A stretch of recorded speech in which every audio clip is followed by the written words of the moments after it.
Hi everyone, and welcome to our screencast on the Roman Empire. This is a very special screencast. We have a guest historian, and his name is actually Blake Patrick Driscoll.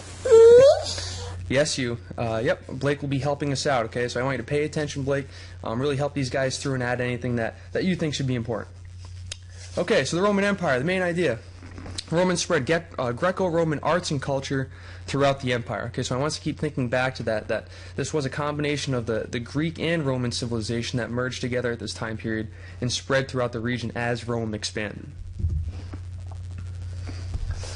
Roman culture spread through the empire and mixed with existing Greek culture, as I just mentioned, resulting in what we call today the Greco-Roman civilization.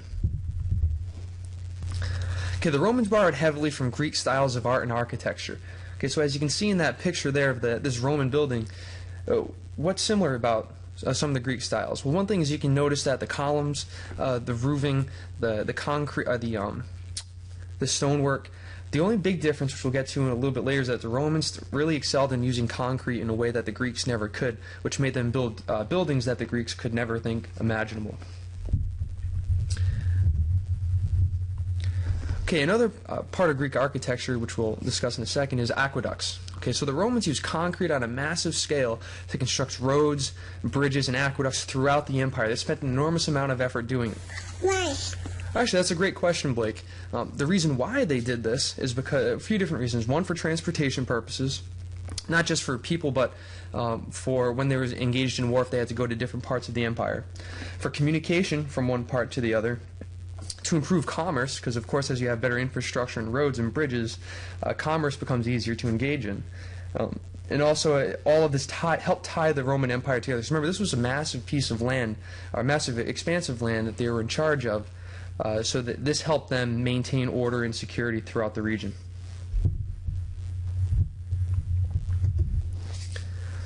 Okay, this next image here is of the Roman roads. Now, people think that you just throw down some concrete and you have a road, but there's actually a lot more to that, and the Romans knew this. So I can see they had a series of large stones, small stones, gravel and sand, with stones set in concrete on the top, along with drainage ditches on the back. Okay, this was very advanced for the time. They didn't do this hastily. They took their time. They made the roads quality and last, and they did this because, again, they wanted to connect the empire for all the reasons we mentioned in the last slide, for really improving their infrastructure. Okay, that brings us to the age of Augustus. This is known as the Golden Age of Latin literature. Okay, Virgil was a distinguished poet who wrote the Aeneid. Okay, if you're in English class, you may have already or will soon read this. It's a classic. And he believed that Rome's gift to civilizations was the art of ruling. Okay, a really modest guy, wasn't he, Blake? Yeah.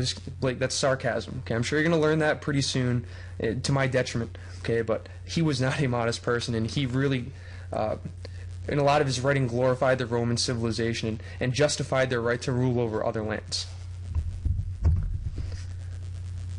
Okay, that brings us to Livi. He was a Roman historian who saw history in terms of moral lessons. Okay, he was not as concerned with historical inquiry or justification of finding valid sources and weighing. He was more looking at history as a way to teach moral lessons to the next generation of Roman citizens. Blake, what are you doing? It's not time for a book. Okay, give me a second. Maybe we'll read a little bit after, once the screencast is over. Okay, slavery was common in the ancient world, and the Romans depended heavily on slave labor. They depended on it for household duties, for building public works, and the life of a slave was very harsh. Okay, it was a little bit different than one of the first things we think of as familiar with U.S. history is slavery in the South. It was a little bit different system than that, but still it was not a good lifestyle.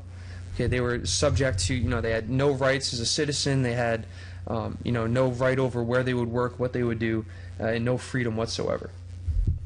The slaves were treated poorly, and in 73 BC, a gladiator named Spartacus led a revolt of 70,000 slaves, who defeated several Roman armies before they were finally captured and put to death.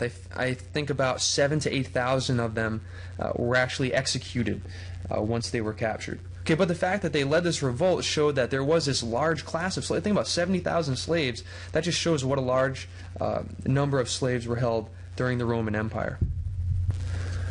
Okay, Rome was a city of grandeur unequaled anywhere in the world. However, and this is a modern rendition of what Rome would have looked like back in this time period. However, a large gap existed between the rich and poor. There was a huge wealth disparity at that time, and it was growing as the empire progressed. Okay, the wealthy lived in comfortable villas, while the poor lived in an apartment complex called insulae. Okay, and this is actually a picture of one of the few remaining standing buildings that was part of this apartment complexes for the poor. A lot of them collapsed, a lot of people died in fires, and actually one of the emperors was accused of starting a fire to this huge section of the city that housed a lot of these poor Roman citizens. All right, let's check on Blake. What are you up to, man? Well, at least you're reading. Okay, I want you to pay attention a little bit more, but at least you like your, what is that, monkeys and fingers and thumbs and drums or whatever. Okay, we'll read it after this. Okay, the Colosseum. This is what a lot of you guys recall from, you've seen the images of it. Actually, I think that's the image that I start the Roman Empire Prezi with. The emperor at this time provided entertainment for the city in a few different ways. They include horse and chariot races, theater performances, and the most famous of all, the gladiator fights. Okay, in the Colosseum, unfortunately, a lot of it was destroyed over the years. They were just taking it for materials for building, especially when times were tough in Europe. But they have recently started to restore it back to its original structure. All right, Blake, what are you up to, man? Okay, well, I'd prefer you to read the books, not to eat them, but I guess that's not the worst thing you could be doing right now. So, move on. All right, the 12 tables. Okay, the Rome's first code of laws were the 12 tables. We've discussed this in class already. This set a precedent that everybody would have access to the laws of the land. Okay, and this was written very early on in Roman history. Not really at the point in the Roman Empire that we're discussing now, but this system developed over time. Okay, the system of civil laws that applied to all Roman citizens, whether or not they were part of the upper class of the patricians or the lower class of plebeians. Everyone had to follow these laws. And this really set the precedent for a written, established, I guess you could say, a constitution, or at least a set of laws that everybody had to follow the rule of law. Okay, Blake, come on. I know that's a good show. Okay, the Fresh Meat Band is awesome, but no watching TV during the lectures. This is going to be the last time you're in one if you keep watching TV. The Romans established the laws of nations. Okay, this is the standards of justice that applied to all people. This is when they start to really expand a lot of these concepts to the new conquered lands throughout the entire empire. We can see a picture there of the Roman Senate. And actually, as we also mentioned in class, the United States adopted the same term. Okay, they have the Senate, that is one of the chambers of the U.S. Congress that we have today.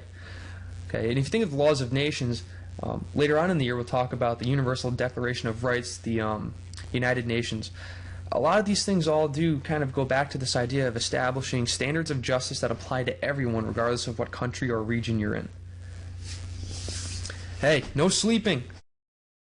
You're not watching TV, but you can't sleep during the lectures, man. This is important stuff. This is interesting. Do you think this is interesting? Yeah.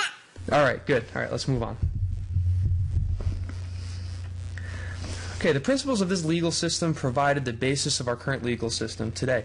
Some of the concepts, such as, you need to have a trial. Okay, you are innocent until proven guilty with a jury of your peers. Okay, the idea that you can defend yourself. These are all concepts that it took a long time to get to, but part of our current legal system in the United States and many other Eastern and Western nations that follow this. Okay, this is an example of the 12 tables of Rome. Just a couple different pieces from what I wanted you to take a closer look at is the idea of public law. They say for anyone whomsoever to be put to death without a trial and unconvicted is forbidden. Basically saying that you need a trial. Okay, this was unprecedented at the time. The fact that you would have a chance to defend yourself and it would have to be clear that you committed the crime. Again, after the Roman Empire collapsed in Europe particularly, this law went right out the window for a long time, but then it reemerged during the Renaissance and Enlightenment and then up to today. But this is an example of how the 12 tables really established this precedent of the modern legal system. Okay, so that does it for this screencast. I hope you guys learned a lot about the Roman Empire. We'll learn a little bit more when we talk about the decline of Rome. Blake, what'd you learn today? Oh, that's very impressive. You can turn the TV on and off. Okay, well, I hope you learned something about Rome. Did you learn something about Rome today?